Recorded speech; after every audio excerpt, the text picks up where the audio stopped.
ಕಾಂಗ್ರೆಸ್ನಲ್ಲಿ ಜಾತಿ ಜನಗಣತಿ ವರದಿ ವಿಚಾರವಾಗಿ ಈಗ ಭಾರಿ ಚರ್ಚೆಯಾಗ್ತಾ ಇದೆ. ನಿನ್ನೆಯಷ್ಟೇ ಡಿಕೆ ಸುರೇಶ್ ಅವರು ಕೊಟ್ಟ ಹೇಳಿಕೆಗೆ ತಿರುಗೇಟ್ ಎಂಬ ರೀತಿಯಲ್ಲಿ ಬಿಕೆ ಹರಿಪ್ರಸಾದ್ ಇವತ್ತು ಮಾತನಾಡಿದ್ದಾರೆ. ಸಾಲದಕ್ಕೆ ಸರ್ಕಾರ ಬಿದ್ರೆ ಬೀಳ್ಲಿ, ಯಾಕೆ ಹೆದರಬೇಕು ಅಂತೆಲ್ಲ ಮಾತನಾಡಿದ್ದಾರೆ.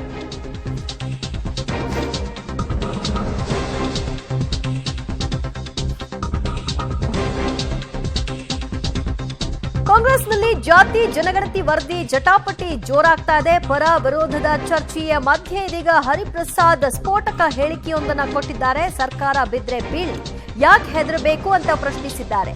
ಜಾತಿ ಜನಗಣತಿ ಕಾಂಗ್ರೆಸ್ ಪಕ್ಷದ ಪ್ರಣಾಳಿಕೆಯಲ್ಲಿದೆ. ಸರ್ಕಾರಕ್ಕೆ ಕಂಟಕ ಎದುರಾದ್ರೆ ಆಗ್ಲಿ ಜಾತಿ ಜನಗಣತಿ ತರಲೇಬೇಕು ಅನ್ನೋದು ಅವರ ಒಂದು ಪಟ್ಟಾಗಿದೆ. ಪ್ರಪಂಚ ತಲೆ ಕೆಳಗಾಗ್ಲಿ ಜಾತಿ ಜನಗಣತಿ ಜಾರಿಗೆ ತರಲೇಬೇಕು ಅನ್ನೋದು ನಮ್ಮ ಆಗ್ರಹ. ಆದ್ರೆ ಸರ್ಕಾರ ಯಾಕೆ ಇದರ ವಿಷಯದಲ್ಲಿ ಯೋಚನೆ ಮಾಡ್ತಾ ಇದೆ? ಮೊದಲು ಜಾತಿ ಗಣತಿ ಜಾರಿ ಮಾಡ್ಲಿ ಅಂತ ಹರಿಪ್ರಸಾದ್ ಎಂದಿನಂತೆ ಅವರ ಮಾತನ್ನ ಹರಿಬಿಟ್ಟಿದ್ದಾರೆ. ಜಾತಿ ಜನಗಣತಿ ಮತ್ತು ಜನಗಣತಿ ಅನ್ನೋದನ್ನ ಕಾಂಗ್ರೆಸ್ ಪಕ್ಷದ ಅದು ಪ್ರಣಾಳಿಕೆಯಲ್ಲಿ ಬಹಳ ಪ್ರಮುಖವಾಗಿದ್ದಂಥದ್ದು.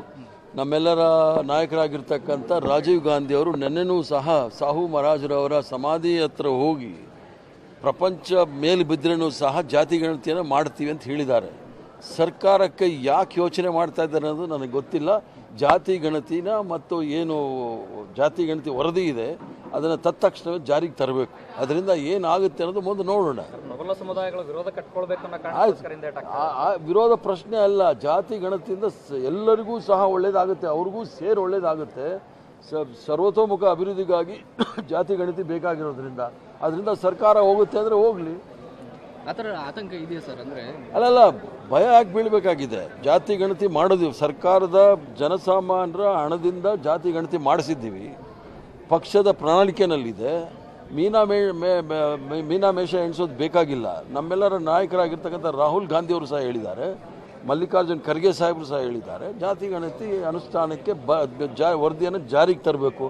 ಅಕಸ್ಮಾತ್ ಅದರಲ್ಲಿ ಏನಾದರೂ ಸಣ್ಣ ಪುಟ್ಟ ತಪ್ಪುಗಳಿದ್ರೆ ಅದನ್ನು ಚರ್ಚಾ ಸಮಯದಲ್ಲಿ ಸರಿ ಮಾಡ್ಕೊಳ್ಬೋದು. ಅದನ್ನು ಮೊದಲಿಂದ ಹೇಳ್ತಾ ಇದ್ದೀನಿ, ಈಗಲೂ ಹೇಳ್ತೀನಿ. ಜಾತಿ ಜನಗಣತಿ ವರದಿಯನ್ನ ಜಾರಿ ಮಾಡಬೇಕು ಅನ್ನುವಂತಹ ಹಿನ್ನೆಲೆಯಲ್ಲಿ ಒತ್ತಡಗಳು ಹೆಚ್ಚಾಗ್ತಾ ಇದೆ. ಈ ಪೈಕಿ ಇವತ್ತು ಹರಿಪ್ರಸಾದ್ ಅವರ ಮಾತು ಸ್ವಲ್ಪ ಹರಿತವಾಗೇ ಇತ್ತು. ಇನ್ನು ಸರ್ಕಾರ ಎಚ್ಚರಿಕೆಯ ನಡೆ ಇಡ್ಲಿ ಅಂತ ಡಿಕೆ ಸುರೇಶ್ ಅವರು ಹೇಳಿಕೆ ಕೊಟ್ಟಿದ್ರು. ಪ್ರಪಂಚ ತಲೆ ಕೆಳಗಾಗ್ಲಿ ವರದಿ ಜಾರಿ ಆಗ್ಲಿ ಅಂತ ಡಿಕೆ ಸುರೇಶ್ ಅವರ ಹೇಳಿಕೆಗೆ ಕೌಂಟರ್ ಕೊಟ್ಟಿದ್ದಾರೆ ಬಿಕೆ ಹರಿಪ್ರಸಾದ್. ನಮ್ಮ ಸರ್ಕಾರ ಅಧಿಕಾರಕ್ಕೆ ಬಂದಿರೋದು ಅಧಿಕಾರವನ್ನ ಅನುಭವಿಸೋದಕ್ಕೆ ಅಲ್ಲ. ಪ್ರಣಾಳಿಕೆ ಓದಿದವರು, ನಂಬಿಕೆ ಇರೋರು ಜಾತಿ ಜನಗಣತಿಯನ್ನ ಬೆಂಬಲಿಸಲಿ ಅನ್ನುವಂತಹ ಸಲಹೆಯನ್ನ ಕೊಟ್ಟಿದ್ದಾರೆ. ಮೊದಲು ಜಾತಿ ಜನಗಣತಿ ಜಾರಿ ಮಾಡಲೇಬೇಕು ಅನ್ನುವಂತಹ ಪಟ್ಟನ್ನ ಹರಿಪ್ರಸಾದ್ ಬಿಟ್ಟಿದ್ದಾರೆ. ಸರ್ಕಾರಕ್ಕೆ ಇದು ಮುಳುವಾದ್ರೂ ಚಿಂತೆ ಇಲ್ಲ, ಆದ್ರೆ ನಮ್ಮ ಪ್ರಣಾಳಿಕೆಯಲ್ಲಿ ಇದೆ ಅಂತ ಅಂದ ಮೇಲೆ ಪ್ರಣಾಳಿಕೆಯನ್ನ ಗೌರವಿಸೋರು, ಅದನ್ನ ಓದಿರೋರು ಅದನ್ನ ಪಾಲನೆಗೆ ತರಬೇಕು, ಜಾರಿ ಮಾಡಬೇಕು ಅನ್ನೋದು ಅವರ ಮಾತಾಗಿದೆ. ಜಾತಿ ಗಣತಿ ವಿಚಾರವನ್ನ ಸ್ವಲ್ಪ ಎಚ್ಚರಿಕೆಯ ನಡೆಯನ್ನ ಇಡಬೇಕಂತ ಹೇಳಿ ಮಾನ್ಯ ಮುಖ್ಯಮಂತ್ರಿಗಳನ್ನ ನಾನು ಒತ್ತಾಯ ಮಾಡ್ತೇನೆ. ಜಾತಿ ಗಣತಿ ವಿಚಾರ ಇವತ್ತು ಕೇಂದ್ರ ಸರ್ಕಾರ ಕೂಡ ಸೆನ್ಸಸ್ ಅನ್ನ ಘೋಷಣೆ ಮಾಡಿದ್ದಾರೆ. ಸೆನ್ಸಸ್ ಮಾಡುವಂತ ಸಂದರ್ಭದಲ್ಲಿ ಯಾವ್ಯಾವ ರೀತಿಯ ಮಾನದಂಡಗಳನ್ನ ಉಪಯೋಗಿಸ್ತಾರೆ, ಅವರು ಕೂಡ ಜಾತಿ ಜನಗಣತಿಗೆ ಮುಂದಾಗ್ತಾ ಇರೋದ್ರಿಂದ so once for all national census ಒಳಗಡೆನೆ ಬಂತು ಅಂತ ಅಂದ್ರೆ ಯಾವುದೇ ಗೊಂದಲಗಳು ಕೂಡ ಇರೋದಿಲ್ಲ. ಸೊ ಜೊತೆಗೆ ಮಾನ್ಯತೆ ಕೂಡ ಸಿಗುತ್ತೆ. ಇಲ್ಲಿ ಮಾನ್ಯತೆಗೆ ಕೊಟ್ಟ ಮೇಲೆ ಮಾನ್ಯತೆಗೂ ಕೂಡ ನಾವು ಹೋರಾಟವನ್ನ ಮಾಡಬೇಕಾಗ್ತದೆ. ಸೊ ಇನ್ನೊಂದು ವರ್ಷದೊಳಗಡೆ ಸೆನ್ಸಸ್ ಕೂಡ ಆಗ್ತಾ ಇರೋದ್ರಿಂದ ಅಲ್ಲಿವರೆಗೂ ಕಾಯಬೇಕು ಅಂತ ಹೇಳಿ ನಾನು ಮಾನ್ಯ ಮುಖ್ಯಮಂತ್ರಿಗಳನ್ನ ಒತ್ತಾಯ ಮಾಡ್ತೇನೆ. ಈಗ ಜಾತಿ ಜನಗಣತಿ ಮತ್ತು ಜನಗಣತಿ ಅನ್ನೋದನ್ನ ಕಾಂಗ್ರೆಸ್ ಪಕ್ಷದ ಅದು ಪ್ರಣಾಳಿಕೆಯಲ್ಲಿ ಬಹಳ ಪ್ರಮುಖವಾಗಿದ್ದಂಥದ್ದು. ನಮ್ಮೆಲ್ಲರ ನಾಯಕರಾಗಿರ್ತಕ್ಕಂಥ ರಾಜೀವ್ ಗಾಂಧಿ ಅವರು ನೆನ್ನೆನೂ ಸಹ ಸಾಹು ಮಹಾರಾಜರವರ ಸಮಾಧಿ ಹತ್ರ ಹೋಗಿ ಪ್ರಪಂಚ ಮೇಲೆ ಬಿದ್ದರೂ ಸಹ ಜಾತಿ ಗಣತಿಯನ್ನು ಮಾಡ್ತೀವಿ ಅಂತ ಹೇಳಿದ್ದಾರೆ. ಸರ್ಕಾರಕ್ಕೆ ಯಾಕೆ ಯೋಚನೆ ಮಾಡ್ತಾ ಇದ್ದಾರೆ ಅನ್ನೋದು ನನಗೆ ಗೊತ್ತಿಲ್ಲ. ಜಾತಿ ಗಣತಿನ ಮತ್ತು ಏನು ಜಾತಿ ಗಣತಿ ವರದಿ ಇದೆ ಅದನ್ನು ತತ್ಕ್ಷಣವೇ ಜಾರಿಗೆ ತರಬೇಕು. ಅದರಿಂದ ಏನಾಗುತ್ತೆ ಅನ್ನೋದು ಮುಂದೆ ನೋಡೋಣ.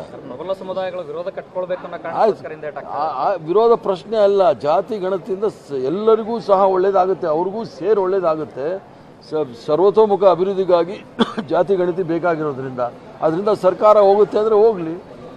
ಆ ಥರ ಆತಂಕ ಇದೆಯಾ ಸರ್? ಅಂದರೆ ಅಲ್ಲಲ್ಲ, ಭಯ ಯಾಕೆ ಬೀಳಬೇಕಾಗಿದೆ? ಜಾತಿ ಗಣತಿ ಮಾಡೋದಿವಿ, ಸರ್ಕಾರದ ಜನಸಾಮಾನ್ಯರ ಹಣದಿಂದ ಜಾತಿ ಗಣತಿ ಮಾಡಿಸಿದ್ದೀವಿ, ಪಕ್ಷದ ಪ್ರಣಾಳಿಕೆನಲ್ಲಿದೆ. ಮೀನಾಮೇಷ ಎಣಿಸೋದು ಬೇಕಾಗಿಲ್ಲ. ನಮ್ಮೆಲ್ಲರ ನಾಯಕರಾಗಿರ್ತಕ್ಕಂಥ ರಾಹುಲ್ ಗಾಂಧಿಯವರು ಸಹ ಹೇಳಿದ್ದಾರೆ, ಮಲ್ಲಿಕಾರ್ಜುನ್ ಖರ್ಗೆ ಸಾಹೇಬರು ಸಹ ಹೇಳಿದ್ದಾರೆ, ಜಾತಿ ಗಣತಿ ಅನುಷ್ಠಾನಕ್ಕೆ ವರದಿಯನ್ನು ಜಾರಿಗೆ ತರಬೇಕು. ಅಕಸ್ಮಾತ್ ಅದರಲ್ಲಿ ಏನಾದರೂ ಸಣ್ಣ ಪುಟ್ಟ ತಪ್ಪುಗಳಿದ್ದರೆ ಅದನ್ನು ಚರ್ಚಾ ಸಮಯದಲ್ಲಿ ಸರಿ ಮಾಡ್ಕೊಳ್ಬೋದು. ಅದನ್ನು ಮೊದಲಿಂದ ಹೇಳ್ತಾ ಇದ್ದೆ, ಈಗಲೂ ಹೇಳ್ತೀನಿ. ಈಗ ಜಾತಿ ಜನಗಣತಿ ಮತ್ತು ಜನಗಣತಿ ಅನ್ನೋದನ್ನು ಕಾಂಗ್ರೆಸ್ ಪಕ್ಷದ ಅದು ಪ್ರಣಾಳಿಕೆ. ಇಲ್ಲಿವರೆಗೂ ಸಿದ್ದರಾಮಯ್ಯನವರು ವರದಿಯಲ್ಲಿ ಏನಿದೆ ಅನ್ನೋದು ಯಾರಿಗೂ ಗೊತ್ತು, ವರದಿಯನ್ನ ಯಾರು ಮಂಡಿಸಿರೋದು ಅನ್ನುವಂತಹ ಮಾತನ್ನು ಹೇಳ್ತಾ ಇದ್ರು. ಆದರೆ ಈಗ ವೀರಶೈವ ಮತ್ತು ಒಕ್ಕಲಿಗ ಸಮುದಾಯಕ್ಕೆ ನಮ್ಮ ಜನಸಂಖ್ಯೆಯನ್ನ ಕ್ಷೀಣಿಸಿ ನಮ್ಮನ್ನ ಮೊದಲ 2 ಸ್ಥಾನದಿಂದ ಕೆಳಕ್ಕೆ ಹಾಕ್ತಾರೆ ಅನ್ನುವಂತಹ ಭೀತಿ. ಹಾಗಾಗಿ ಸಹಜವಾಗಿ ಆ 2 ಸಮುದಾಯಗಳು ವಿರೋಧವನ್ನು ವ್ಯಕ್ತಪಡಿಸ್ತಾ ಇದೆ. ಮತ್ತಷ್ಟು ಮಾಹಿತಿ ಪಡೆಯೋಣ ನಮ್ಮ ಪ್ರತಿನಿಧಿ ಸುಖೇಶ್ ರಿಂದ. ಸುಖೇಶ, ಸದ್ಯ ಹರಿಪ್ರಸಾದ್ ಅವರು ಜಾತಿ ಗಣತಿ ವಿಚಾರದಲ್ಲಿ ಹಿಂದೆ ಕೂಡ ಮಾತನಾಡಿದ್ರು, ಪಕ್ಷಕ್ಕೆ ಮುಜುಗರ ತರುವಂತಹ ಕೆಲಸವನ್ನ ಮಾಡಿದ್ರು. ಆದ್ರೆ ಈ ಬಾರಿ ಅವರ ಮಾತು ಸರ್ಕಾರ ಹೆದರುತ್ತಿದ್ಯಾ ಅನ್ನುವಂತಹ ಪ್ರಶ್ನೆಯನ್ನು ಹುಟ್ಟು ಹಾಕ್ತಾ ಇದೆ.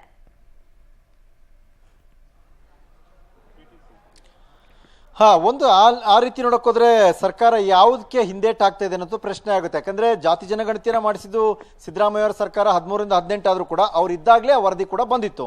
ವರದಿ ಬಂದಿದ್ದಾಗಲೂ ಕೂಡ ಮುಖ್ಯಮಂತ್ರಿ ಆಗಿದ್ದಂತ ಸಿದ್ದರಾಮಯ್ಯ ಅದನ್ನ ಪಬ್ಲಿಕ್ ಡೊಮೈನ್ಗೆ ತರಲಿಕ್ಕೆ ಒಪ್ಪಲಿಲ್ಲ.